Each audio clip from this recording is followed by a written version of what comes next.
Chapter 2 The Regal Isles. The islands that made up the Regal Isles have been for a long time covered in a cursed fog that never dissipates.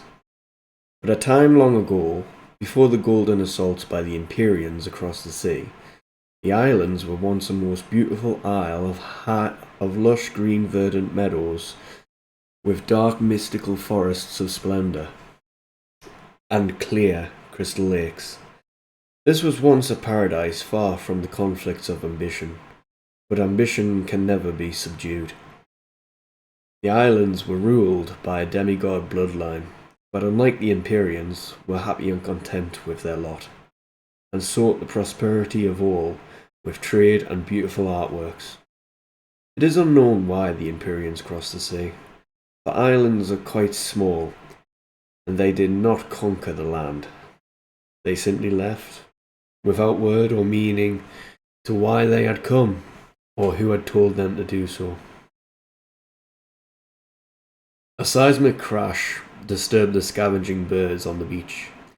"Landfall!" shouted Jarlong, loudly and proudly, as the echoes of such resonant voice thundered through the air, even through his ceramic husk.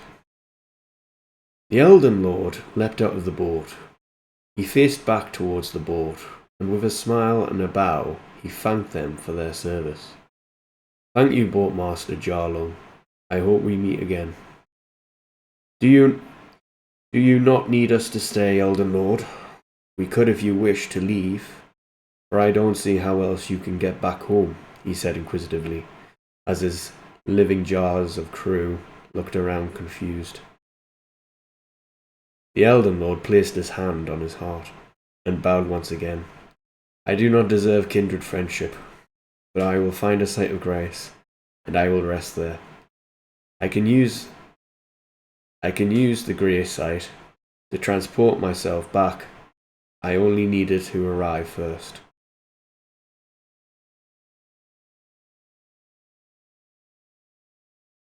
"Ha! You truly are the Elden Lord if such power comes to you that you can move at ease across vast distances.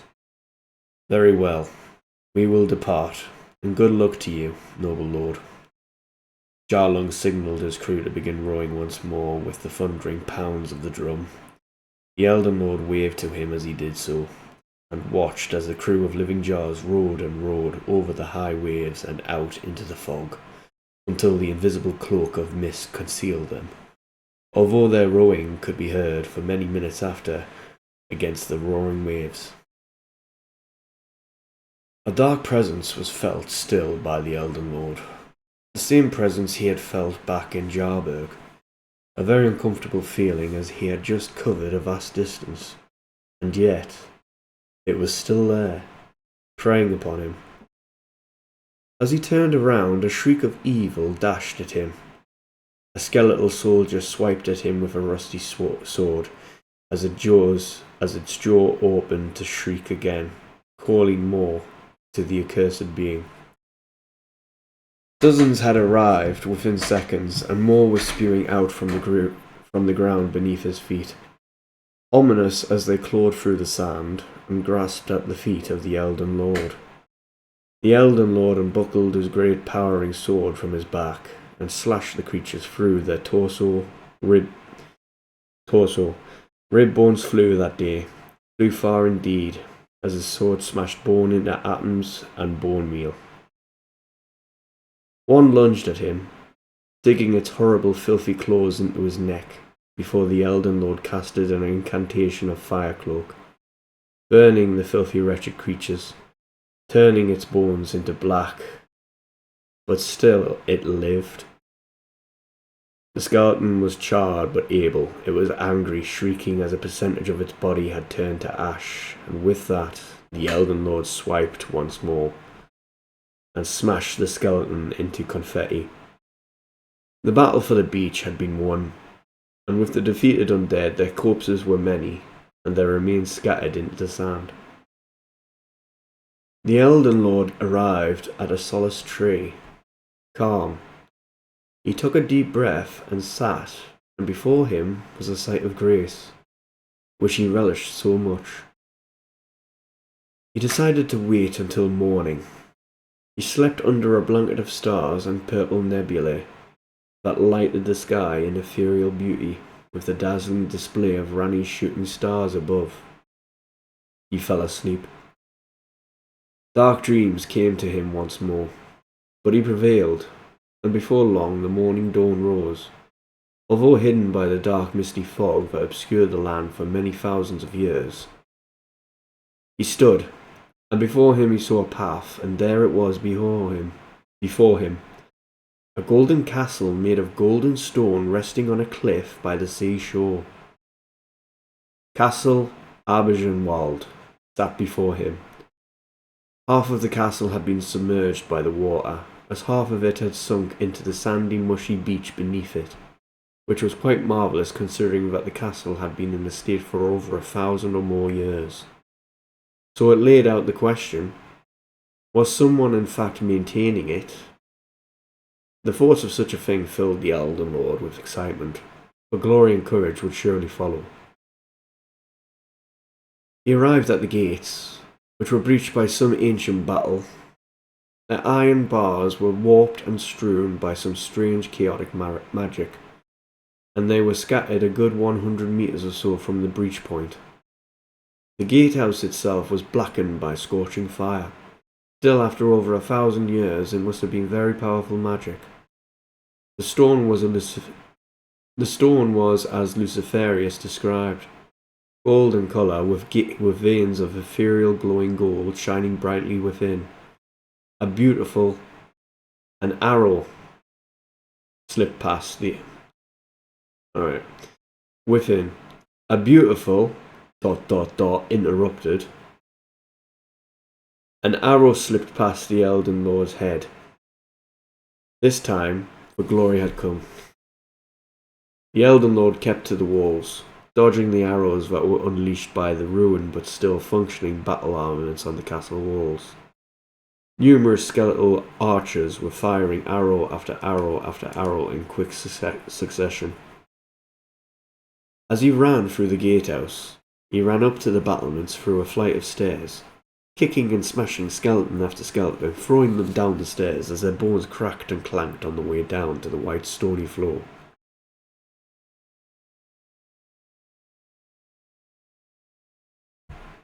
Skeletal soldiers ran towards him. Skeletal soldiers ran towards him, swords held high to come crashing down on him. He blocked, then parried, swinging his monolithic sword that glowed a hue of crimson shine across its blackened surface, before crashing into them, annihilating their humid-smelling rotten bones as their accursed souls were freed from eternal bondage. That was the last of them, he thought to himself, picking the bones out of his golden eagle-formed armour. As he scouted over the battlements towards the castle courtyard, he sighed, as before him stood an entire army of bronze-clad skeletal warriors. But what is that? He thought to himself, again, as he saw numerous golden-armoured knights standing 8 to 10 feet tall, leading such accursed forces. They were watching him, assessing him, defensively, and honour bound to defend the courtyard and not pursue him on the battlements. The courtyard was once the beauty of the castle. It was featured outside the inner wall that encircled the keep from the rest of the castle. A large promenade went around the inner wall of the castle, and in the centre of the courtyard, was a beautiful well of floral design with metallic decorations of silver and blue moon metal that even Rani herself liked jewellery fashioned from. A beautiful great ancient tree had grown above the circular steps of the courtyard leading to the inner wall. Although dead from past sea floods, it still harboured life within. The stone that fashioned the courtyard was made from beautiful white quartzite that once glistened with the ancient fell sunlight. As he made his way down, he instantly charged into the battle lines of the 100 skeletal warriors and 10 golden knights of regal renown and bounded eternal servitude. They fired everything at the Elden Lord, and foolhardy was the Elden Lord, as his body was pierced numerous times by arrow and sword. His life force trickled down his armour of gold, and now crimson blood.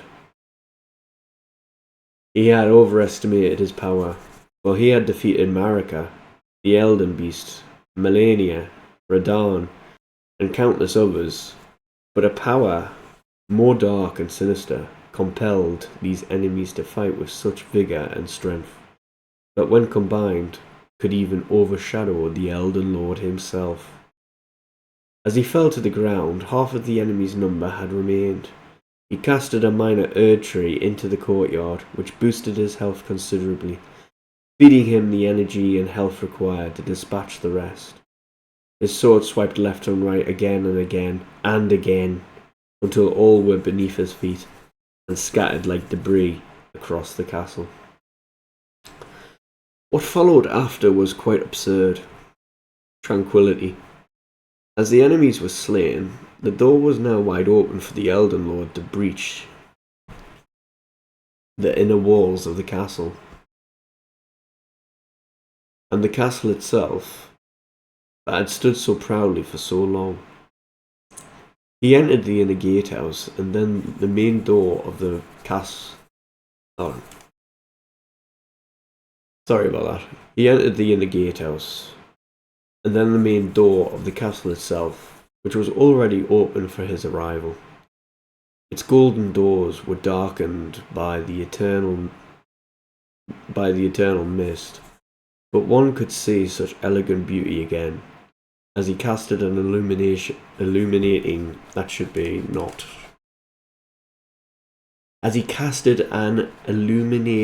incantation.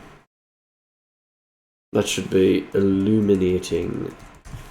Is that right? As he casted an illuminating incantation? I don't know. You can tell me in the comments. On his being, which shone upon the now glistening gold, dazzling to any eye. The interior entrance of the castle was quite marvellous. 2 staircases made of beautiful white marble on each side of the room that could take you to any of the 5 open floors that made the entrance room so monolithic in view. 4 great banners were dropped on the 5th floor and extended down to the 2nd, and the overlooking balconies were on each floor and went around the room, connecting the main entrance to various parts of the castle. He did not know where to go, but right in front of him was a magnificent hallway that extended outwards to mysterious rooms and places on the other sides of the castle. The light that illuminated from him filled the entire room. As he looked at the crests and shields of various houses on the ceiling, he decided to stay on the ground floor and go through the hallway. I'm not even half done. Maybe I should break this up into 1,000 word episodes, because this is actually quite a bit tiring. But anyway, I'll go on. Moving through the hallway revealed many fascinating rooms and laboratories dedicated to magic and science. Sometimes even both, until he came upon a dark, dusty library. The library had a beautiful stained window of glass that was 20 feet high and circular in shape.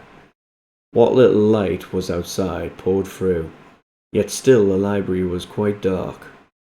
Large bookcases filled with numerous ancient tomes were laid bare, and he sighed. He did not know what he was looking for, but he knew the library would have it. Over the course of the next few hours, he eventually stumbled upon a white granite table that was littered with diagrams, scrolls, books, ancient candle wax, and dried ink. Something very sinister and dark caught his eye. A diagram of a dark portal. A diagram of a black portal that was said to be beneath the castle. This is it, he thought to himself, as excitement took hold. He eventually found the room beneath the castle. It was a room of black stone in the shape of a cube, volcanic or something else entirely. In the centerfold, there it was, a black-shaped arch that felt cursed. Besides this great abnormal structure was a pedestal that featured a socket. The Elden Lord saw and judged that he needed something else to activate the door to his beloved, as he now well and truly knew that this was the gateway to the realm of the Dark Eternal. He studied for hours more in the library, and came to the conclusion that there was once a forge that could create a key that could open the portal to the realm of darkness and death. He would, however, have to reach the top of the castle and activate the beacon that would show him the way, for the forge was hidden.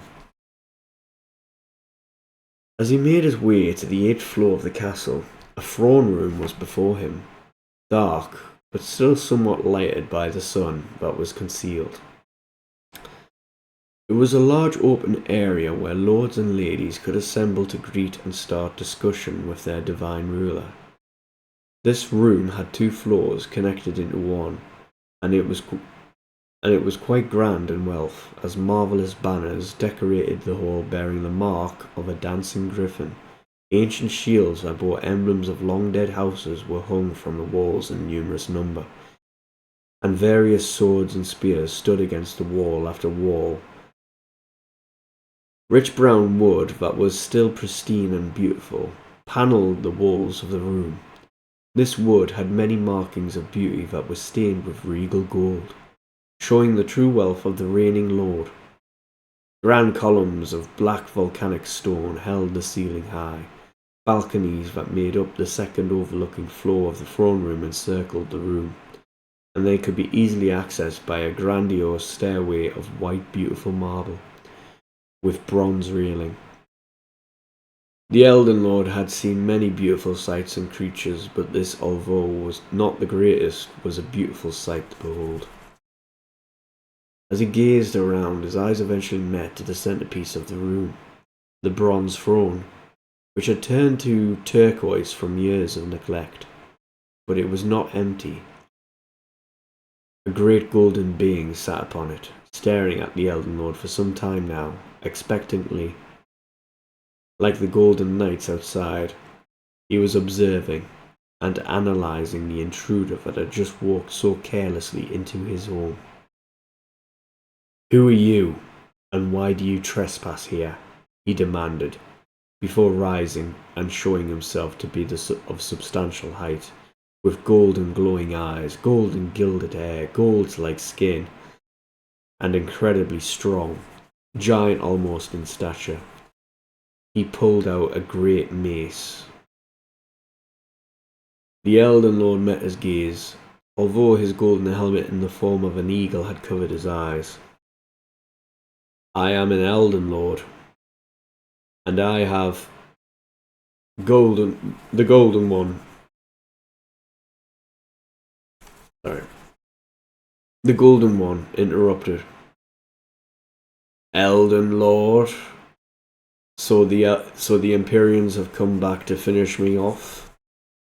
Well then, Elden Lord, I am Erlingald. Prepare to die." The Elden Lord rose to the occasion, just nearly missing a strike by Erlingald's large bronze mace that had the ability to warp gravity into vicious, violent form that could crush entire enemies from range. The Elden Lord ran towards the deity, using this time a golden spear that featured the blade from the legendary katana, Rivers of Blood, that strikes a foe further from the typical spear could itself. Crash, bang, boom, sounds of violence echoed that throne room, as the Elden Lord's charge was broken by the mace that Erlingald held. This mace could bend gravity, and so it threw the Elden Lord through the air, breaking his bones and smashing his body through the stone ceiling and onto the top of the castle, where he lay for a minute, before coming conscious once again. He awoke, lying on the ground near the hole in a puddle of his own blood that was pouring out of him in exceeding amounts. He looked around him, looking for his golden foe. Seeing that he had time, he downed a crimson flask, which completely healed his body. Like so many he drank before did, still, his impressive golden armor was once again stained with his life essence. Erlingald appeared out of the doorway that led downwards back into the throne room, and he gazed at the Elden Lord, like a predator does to its prey. Round 2. Although I must say, you are a disappointing opponent. Are you sure you are an Elden Lord? He smiled with a subtle laugh. The Elden Lord was still lying on the ground, still in a puddle of his own blood, but he himself was now fully healed. He grabbed his spear quietly, but the way he grabbed it looked pitiful and pathetic to his foe. Erlingald laughed. Truly disappointing. I will put you out of your pitiful misery, he said as he lifted his weapon above his head, ready to merge the Elden Lord's helmet with his skull. The Elden Lord leapt to his feet, and right then and there stab. The Elden Lord pierced the golden giant demigod with his river of blood spear, which had once ironically killed another type of giant in the mountains beyond Lindell. Ah! Erlingald winced in pain, as his arm was brutally mangled by the spear's nefarious intention, dousing the ground in golden blood. For glory! Shouted the Elden Lord as he charged again while his opponent was staggered. He backflipped over his enemy's hulking mass of a body, and as his enemy turned to meet him, he threw his spear into Erlingald's head. His face was in disbelief, and his body, his bronze armor, was now covered in his golden essence. He fell to the ground. The Elden Lord had felled his enemy. The Elden Lord took a spear from his corpse and thrusted it into the air, cheering as the red-bladed spear was anointed in the golden life force of a demigod. The Elden Lord meditated